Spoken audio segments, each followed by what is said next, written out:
Kevin will detail that announcement and hopefully able to put the map and everything in there as well. The Boy Scout picnic is May 24th.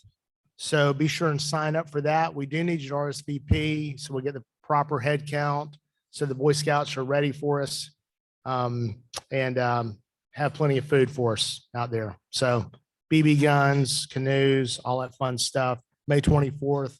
Bring friends, bring family, bring grandkids, bring kids. Everyone is welcome for the picnic. Yes, sir.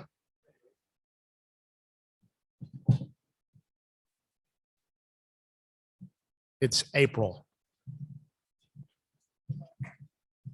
What is April? The good correction. Boy Scout picnic, April 24th. Sorry, I had May 24th. April 24th. Thank you, sir. Point of order. You sign up on DACDB. You can RSVP on DACDB for that. All right. I have William Milne and Jackie Culver both for pop-ups. William? President Knight. Our next social is going to be on May the 4th, National Star Wars Day. May the 4th be with you. It's going to be at Riverside Liquors. Hopefully it's going to be a joint with our Riverside Club, as Janie has put on in the past. It's always been a great event. More details to come out soon, but please save the evening for May 4th. More details to follow. It'll be at Riverside Liquors. We look forward to seeing you all there. Love Riverside Liquors. All right. As I mentioned 2 weeks ago, Jacksonville Speech and Hearing Center will be having a meet and greet tonight at Manifest Distillery at 5:30. You should have flyers on your table. I'm actually going to pick up the food after this. So if you think you're going to attend, just let me know on your way out so I make sure I have enough. So thank you.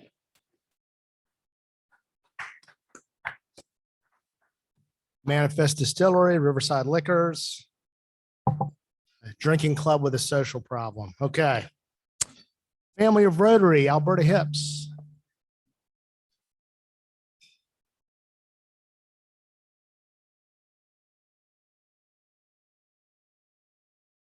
Thank you, President Ike.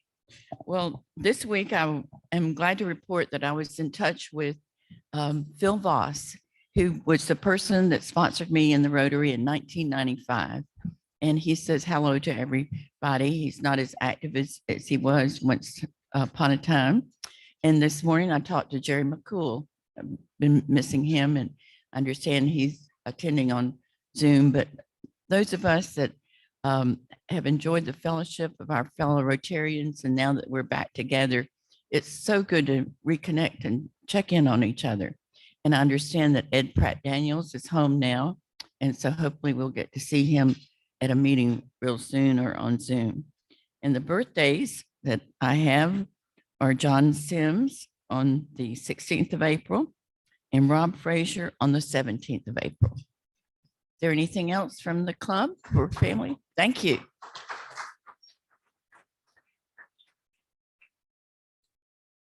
Thank you, Alberta. One of my favorite presentations ever was Phil Voss talking about when he brought that captive terrorist back to the States.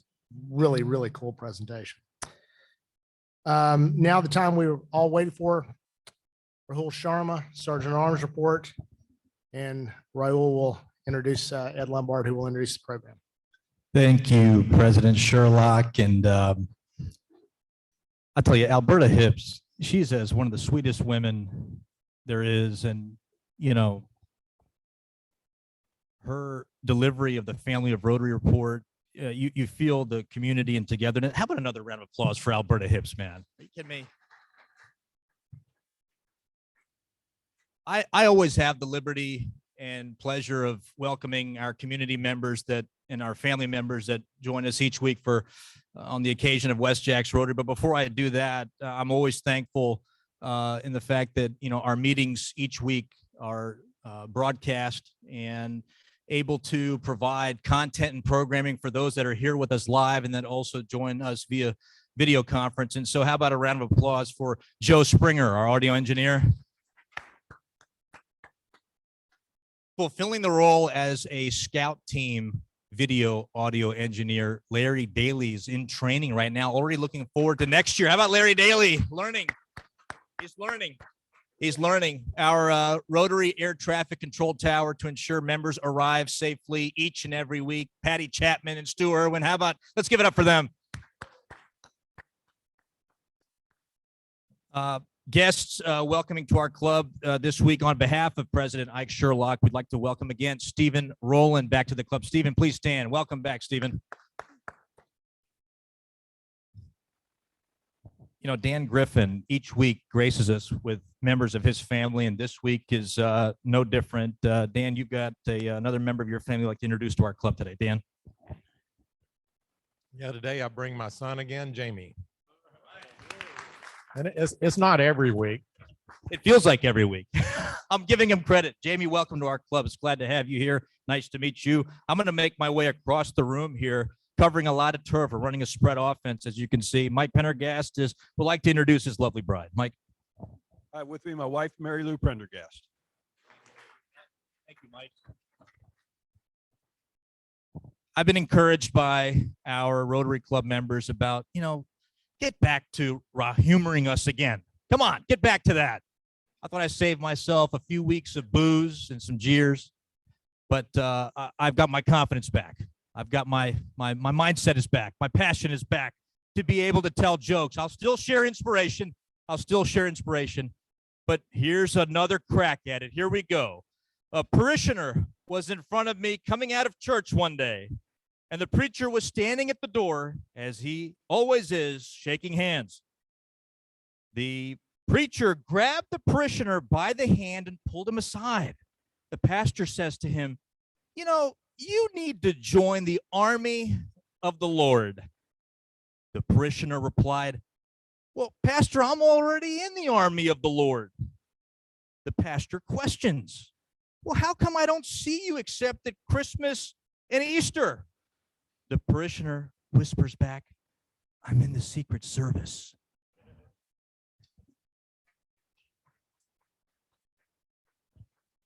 I think it's fair to say I've redeemed myself. Let's just keep it at that one joke, okay? I don't want to fail on the next floor. Thank you.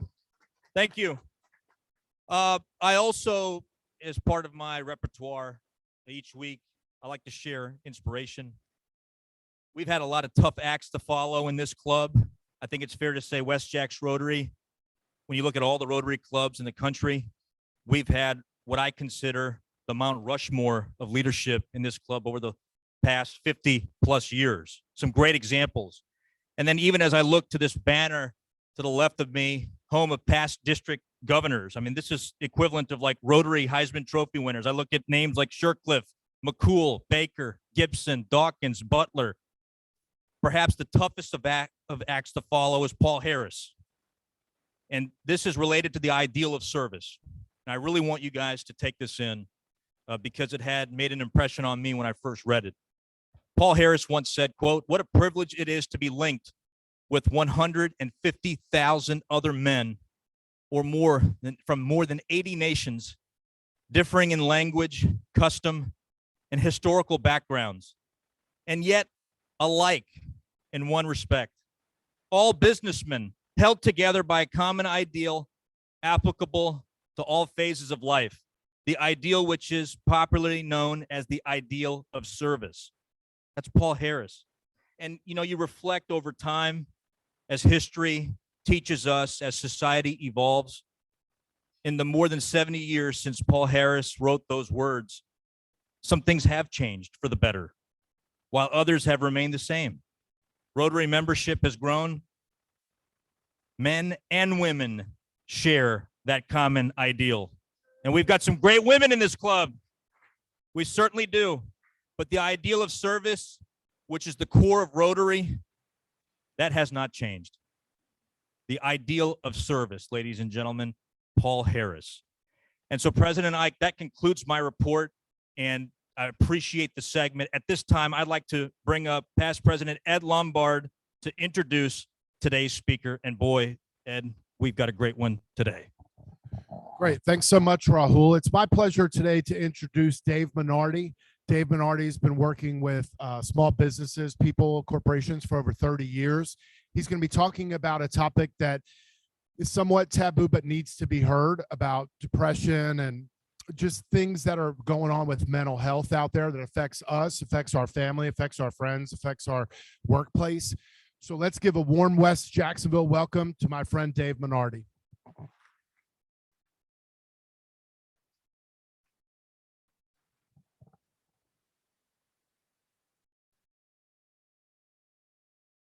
Can you hear me? Can you hear me? All right, good.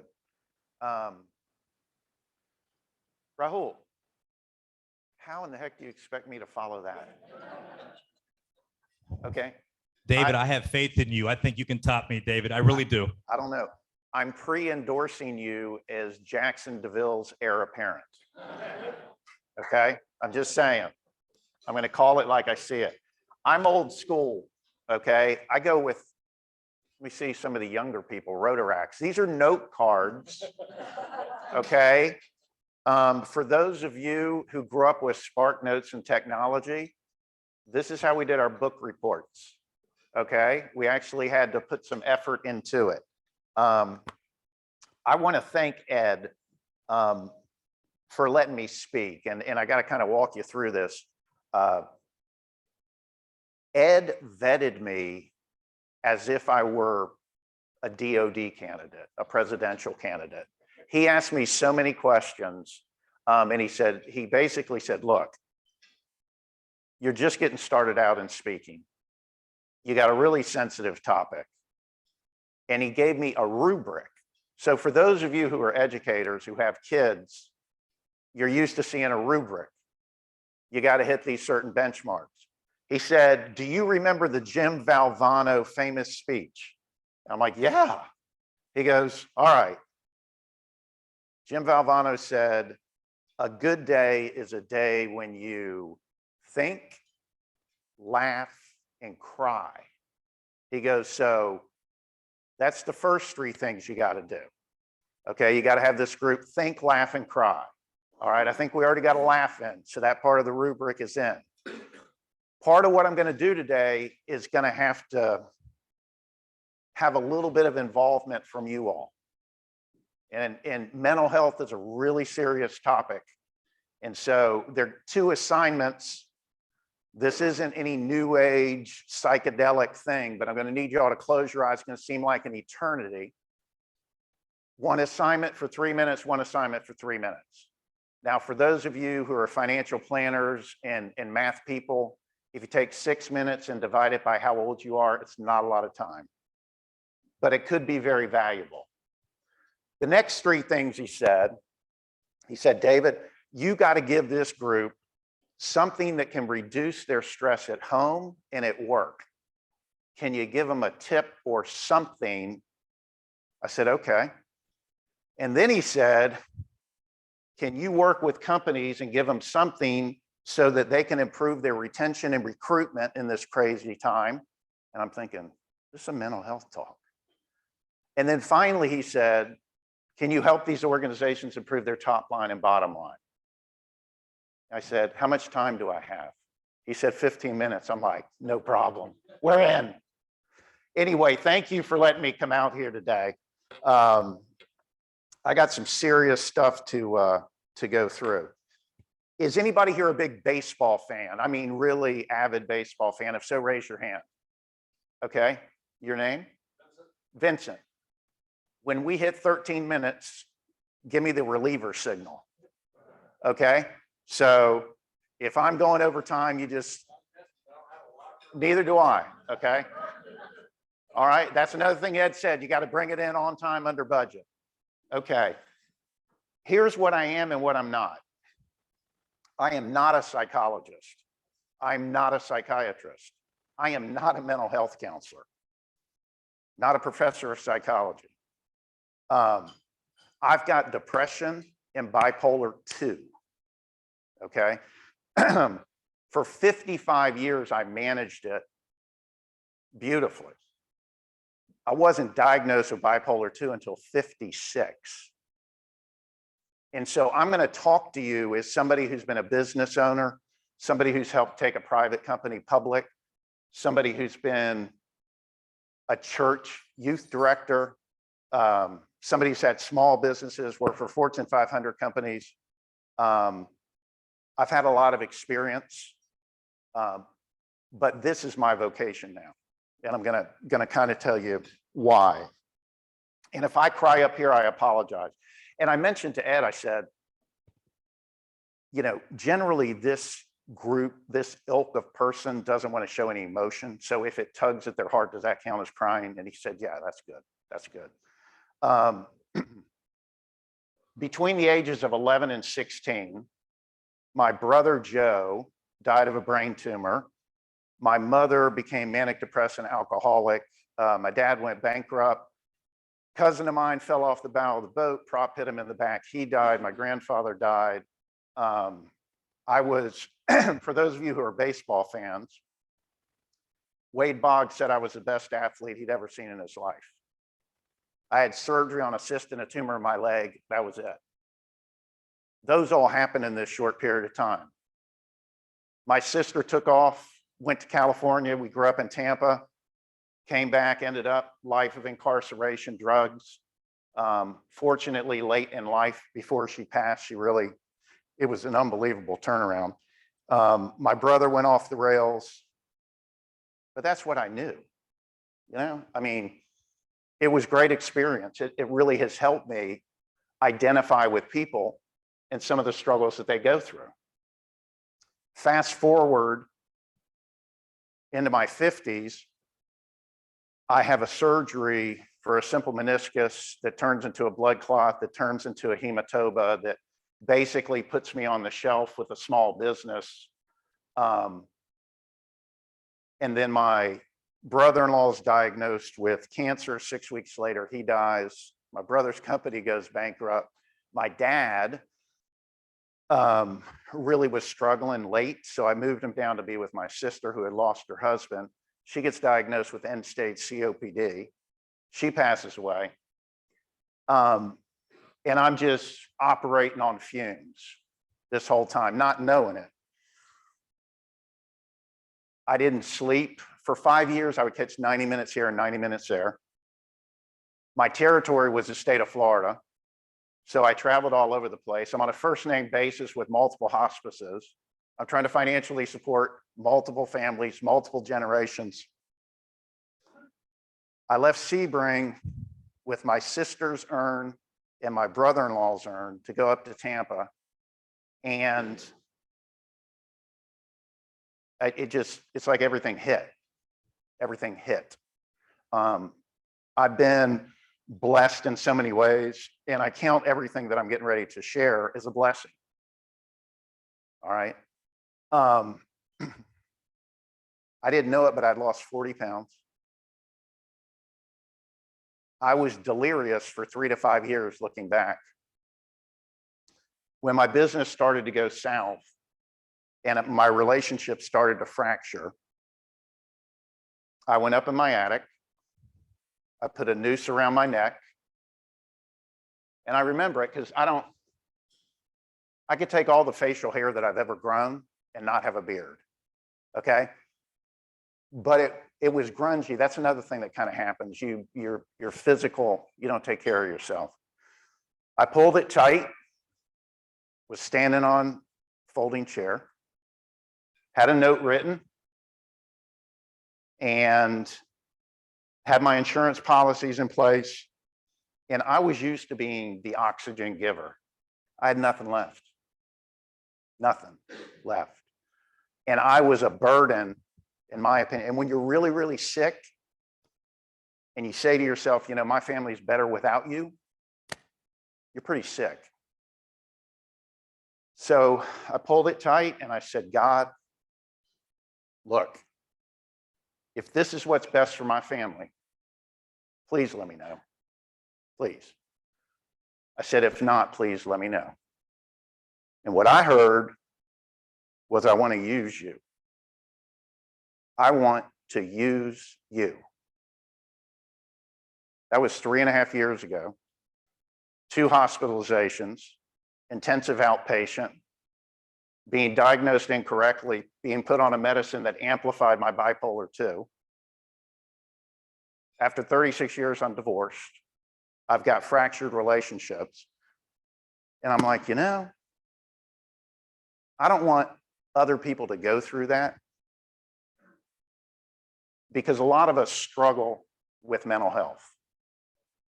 And we grow up in a time where being vulnerable is kind of frowned upon. Talking about mental health is kind of frowned upon. So I'm here because I've made a decision. This is not my avocation. This is my vocation. This is my call, and it's a blessing. I would not change anything that's happened to me. So one of my calls is to work with businesses, because I can tell you, as a business owner, you don't want to be weak, right? I've had 180 people under me, 6 different states. I ran my own business for 20 years. It's tough trying to be all things to all people, okay? Things that you need to be aware of. How are you sleeping? I used to sleep great. I do now because I'm on meds. But how are you sleeping? Have you become cynical, jaded, judgmental? Are the things that you're most passionate about tabled? You haven't done them for a while. Have you begun to isolate? Step back. Have you become arm's length with some of the people that are closest to you? See, these are the things that slowly build up. Has your diet changed? Has one glass of wine become one bottle of wine? Has beer on Friday, Saturday become 4 and 5 beers a week, but I'm fine? It's almost like being in a boxing match where one guy's constantly getting points for going to the head and another guy's just burying these body blows. That's mental health. It may not look like a lot, but when that 10th, 11th round comes around, that guy's going down, big time, going down. So businesses, it's important for me to get that message across. We live in a time right now, there's never been more people seeking mental health help, more people with depression, more people with anxiety, more people with suicidal ideation, both youth and adults. We've been around an epidemic. Kind of got news for you. This is worse than anything else. The other thing about mental health, if I'm an athlete and I tear my ACL, there's a recipe. Here we go. All right, we've seen the snapshot. We're going to do the surgery. We know what the rehab looks like. And in a period of a year or so, you're going to be ready to rock and roll, unless you're a professional athlete and maybe you can do it sooner. Mental health is not like that. That's what's so frustrating. Mental health is like putting together a jigsaw puzzle without the picture in front of you. It's easy to put the edge together, really difficult to go to the middle. The comorbidity of depression, anxiety, addiction are massive. Massive. One of the things I'm doing with my nonprofit the end of this year is I'm creating a confidential forum for parents who have children with mental health disorders and/or addiction. Because there are millions of parents who suffer because we're problem solvers. That's what we do. This group's smart, we're brilliant, we solve things. But mental health, it's evasive. It's what's the right medicine? What's the right therapy? The core components, sleep, diet, exercise, are universal. Get on the right meds. Heck, I didn't get on the right meds until 2 years ago.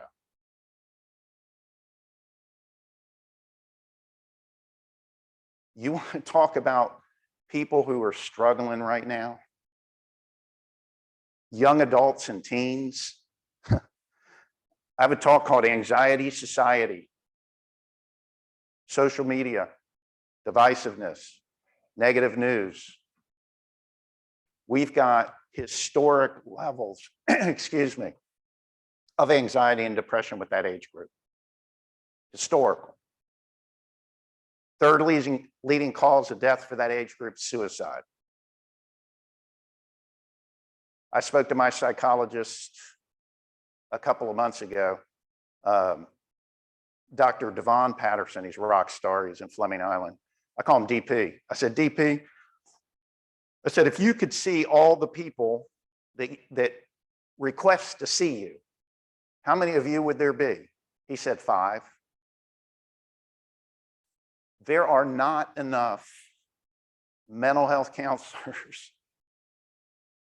to deal with all the challenges that are before us. So one of my tasks is I'm laying it on the line. Someone's not gonna hire me as a president or a chief operating officer with my background, nor do I want to be that. I'm the crazy guy who walked off the gravy train and became a youth director. So what I would ask today is for you all to be honest with yourselves. To you all be honest with your spouse or your children, your grandchildren, and recognize this stuff's real, okay? We can't be taboo, can't be a stigma. You know, if my statistics are right, probably 60% of the people in here are experiencing something, whether they know it or not. 60.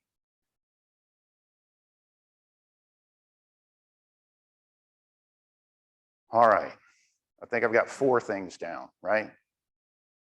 Here's my suggestion in terms of managing stress at home and at work. Part of the assignment. Identify one thing at home that causes you huge stress, put together a plan to either reduce it or eliminate it, and apply the same thing at work. You'll find a handful of things are causing the majority of your stress. Do a sober assessment. All right, quick 3-minute, how much time we got? 3-minute exercise, close your eyes. Please, close your eyes. I went to Furman University in 1980. I was a Gator, never should have even gone there, but I went there. The girls were pretty when I visited, and the campus is stunning. At the end of my freshman year, the president said, Mr. Minardi, your enthusiasm would be better served at the University of Florida. I said, yes, sir. One thing stands out hugely that freshman year. I saw a speaker and he said this, and this is what I want you all to think about. And I've shared a number of these things with you personally. What 10 events have shaped your life up to this point? I really want you to think about that.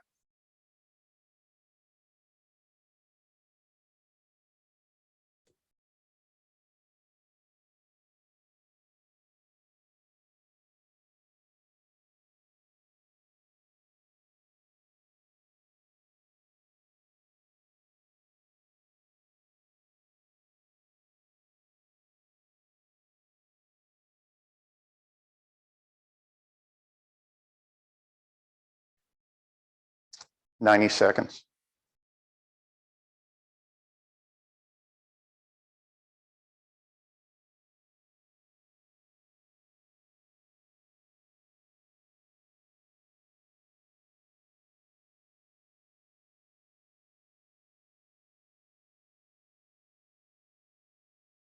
30 seconds.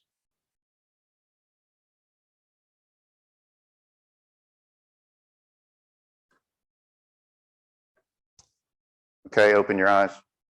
I'd like you to take that home with you. Okay? 10 events have really shaped who you are. Your paradigm, how you see the world. Your mental health. Okay? But those 10 events, when you really marinate on them, have had a significant impact on who you are today. And when you dive into them, a lot of stuff's going to bubble up. And some things are going to bubble up that you've never dealt with. Quite a few things may bubble up. Pull them out. Try to deal with them. Okay? Those things may be eating away at you and you don't even know it. All right, assignment number 2. Close your eyes. This is kind of a fun one, but it's a go-to, kind of a safety valve. I want you all to imagine and create your own container. We're calling it a replenish container. I love the word replenish. Replenish, replenish, replenish. This container can, however you want it, it can be a twist top, it can be clear, it can be colored, it can be decorated. It's your personal container. It can go wherever you go. Any circumstance, you can go into it. We're going to put 3 things into that container. And you need to think of it in the context of replenishing. I call it the 3 Ps. What people in your life, it could be people who've deceased or people at some point in your life, people who are alive today. What people replenish you? Who are the people when you think of them, you get a smile on your face, you get emotion, you get passion. Put those people in your container. The second thing, places. Is it the mountains in North Carolina? Is it the ocean? Is it lakefront? Is it where do you, when you get there, you go, ah, I love this. And then finally, the third P is practices. What practices, when you're doing them, are bringing you to a really good place? It could be prayer, devotional, meditation, mindfulness, exercise, and put those things in. And so you've now got people, places, and practices. Now open your eyes. You now have your own personalized replenish container. And when things are going sideways, open it up. Okay? Open it up. I got 2 definitions, and then I'm going to accelerate through recruitment. What was it? Recruitment, retention, and profitability. All right. That'll be quick. Deep depression. Deep depression. Imagine you've got Velcro strips on your back, and the bed that you have has accepting Velcro strips. And Thor's hammer is on your chest. And you're trying to get up out of bed every day.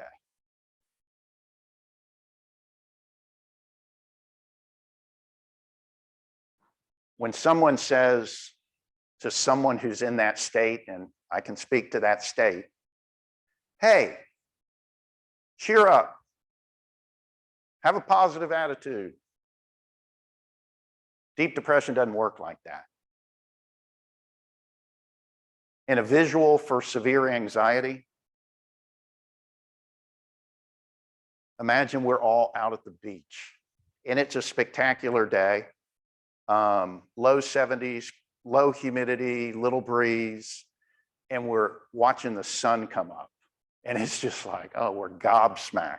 It's like, man, this is incredible. And we're all standing and we're squinting. And it's like, what is that? And somebody says, oh my gosh, it's a tidal wave. And everybody looks at each other and goes, well, we can't move because we're in quicksand. And that wave's coming. Oh, it's coming. That's what severe anxiety is like.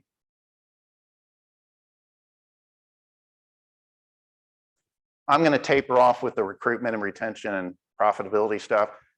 I am going to read one thing on the business side if I can.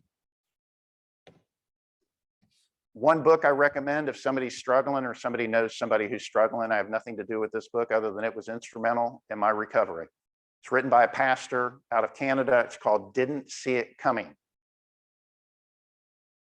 This guy must have had a GoPro on me for the last 10 years of my life. Didn't See It Coming, Carrie Nee Wolf. And now I'll do one business thing and then I'll shut up. How's that?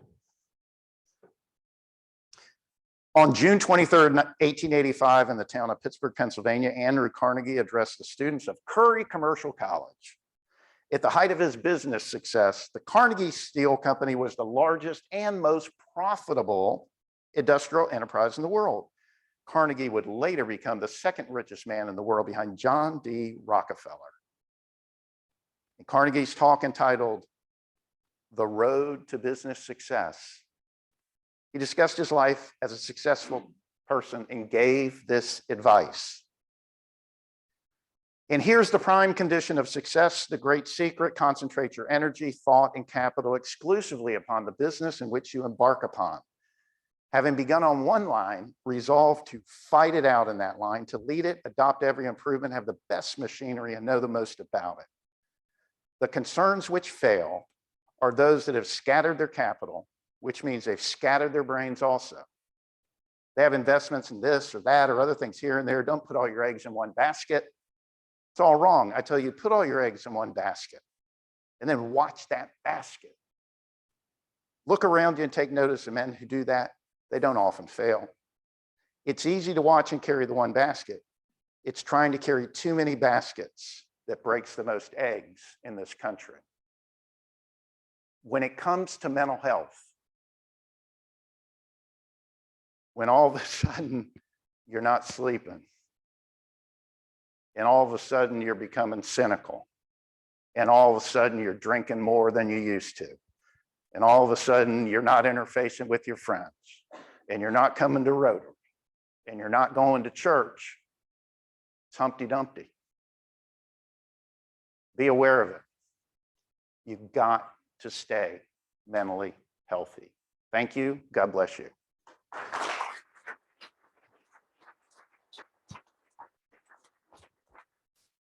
A unique combination of inner strength and depth. David Minardi, you have inspired us a lot this afternoon with your talk. We appreciate. At this time, I'd like to encourage our Rotary patrons, if you have a question for David, to please raise your hand and I can come over to you. You can ask your question. Tim Johnson, I see your hand first, Tim. Great presentation. Appreciate you. Thank you. You know, when you had us do that exercise where we thought about those 10 things that impacted our lives, in my life, I thought about 10, 3 of which were negative. The remainder were pretty good. And I had to think to myself, what impact does trauma have on mental health? In other words, if 7 of those memories were negative and 3 were good, would my mental health be affected in a different way? Again, I'm not going to give it as a practitioner. All right. I'm going to give it to you from my experience, and the experience I've been a part of is multiple generations of mental health disorders in my family. Some people handle it different ways. And let me give you an example. How many people here have children? Okay. Did anyone play competitive sports? Okay. Some kids are iron. You can smack them on the backside and criticize them, and they're going to be fine. Some kids are wired differently. And one phrase of a word hits that kid, and he doesn't want to play that sport anymore. So what frames us is a multiple. 10 are going to stand out. If you're predispositioned hereditarily to depression, anxiety, and those things, that's a big deal, right? How did the rest of your family handle it? My mother, when my brother died, that was it. That was it. My dad was amazing through it. We're best friends, 93 years old. We're buddies, right? Live a half mile from each other. But if the majority of your experiences are negative, I would think it's going to have a pretty dramatic effect. And you look at so many in our military with the suicide rates as high as they are and the PTSD and those kinds of things, they've seen a lot. Seen a lot. President Sherlock is telling me I have time for one more question. I did see a hand go up on this side of the room. I believe it's Mr. Corrigan had his hand. Oh, Gigi Carroll. Gigi Carroll. Mr. Corrigan's pointing at Gigi to ask the question. It's okay, I got you. I noticed a banner that was up Wolfson's Children's Hospital, Our Hearts on Our Sleeves, and it was specifically targeted towards children and mental health. Are you familiar with that? Is your nonprofit connected with that? You mentioned you were a youth pastor. Do you connect this passion with that? And also, you know, a parent who, okay, here comes your tears.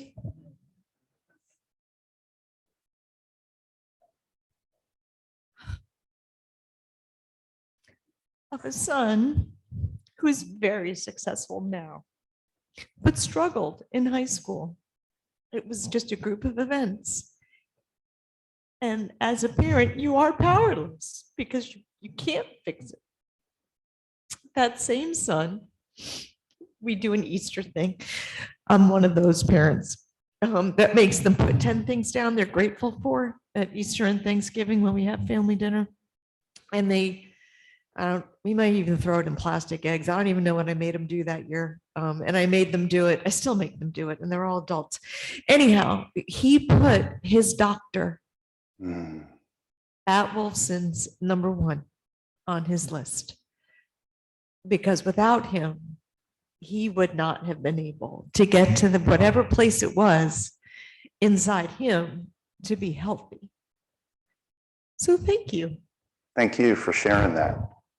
And I am familiar with that group. I don't have a specific affiliation. Because I'm not a practitioner, I've looked at it in a way, what can I offer uniquely, and how can I advocate for every single person out there, every group out there that's doing something for mental health? So, for instance, I can speak to this group pretty comfortably.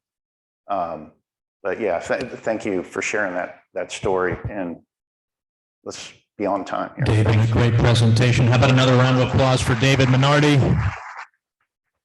President Sherlock, I'd like to send it back up to you at the podium. Thank you, David. Fantastic presentation. Next week, our speaker will be Matt Driscoll, UNF basketball coach. The following week, Dr. Thornton will host our annual Youth Awards presentation. 2 important dates. Don't forget to RSVP. April 24th, Boy Scout Camp, and May 4th, the after hours social. Kevin Hurd will lead us in our 4-way test.